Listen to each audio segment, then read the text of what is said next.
સરથાણામાં મહિલા ડોક્ટરનો આપઘાત 21 નવેમ્બરની સાંજે 7:15 આસપાસ આ ઘટના બની હતી।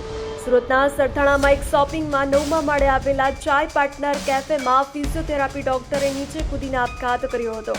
ડોક્ટરનું નામ રાધિકા કોટડિયા હોવાનું સામે આવ્યું છે।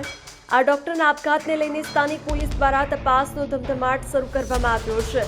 2 મહિના બાદ મહિલા ડોક્ટરના લગ્ન થવાના હતા, ત્યારે આ ચાય પાર્ટનર કેફેમાં મંગેતર સાથે અવારનવાર જતી હતી અને ત્યાંથી જ કૂદીને જીવન ટૂંકાવ્યું છે। હાલ તો આપઘાત પાછળનું કોઈ કારણ જાણવા મળ્યું નથી।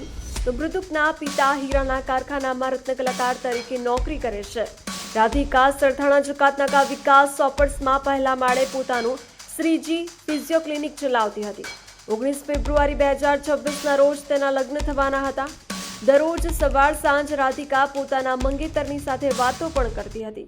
પોલીસની પ્રાથમિક તપાસમાં ડોક્ટર રાધિકાએ મંગેતર સાથેના અણબનાવોના કારણે આપઘાતનું પગલું ભર્યા હોવાનું અનુમાન લગાવવામાં આવી રહ્યું છે। क्या नाम तेरा? कोई दिल्ली। तो जी किस तरीके से घटना बनी, क्या हुआ था? फिर मैम ऑर्डर दे के आई। फिर मैम ने चाय का ऑर्डर किया था। फिर मैम ने बोला एक पानी एक गिलास ला और एक पानी की बोतल ला। फिर मैंने मैम को ऑर्डर कर दिया। फिर मैं ऑर्डर करके किचन में चला गया सीधा। फिर किचन से बाहर आया तो मैम सोफे के ऊपर चढ़ रही थी और फिर मैंने सलाख मार दी। कितने घंटे तक आई थी? मैम किस 20 मिनट तक थी। तो कौन कोई बात था, कोई साथ में आया था ऐसा? नहीं सर, कुछ बात नहीं थी। मैम स्माइल कर रहे थे। तो कोई फोन पे कोई बात हो रहे थे ऐसा कोई? फोन पे नॉर्मल फोन चला रही थी।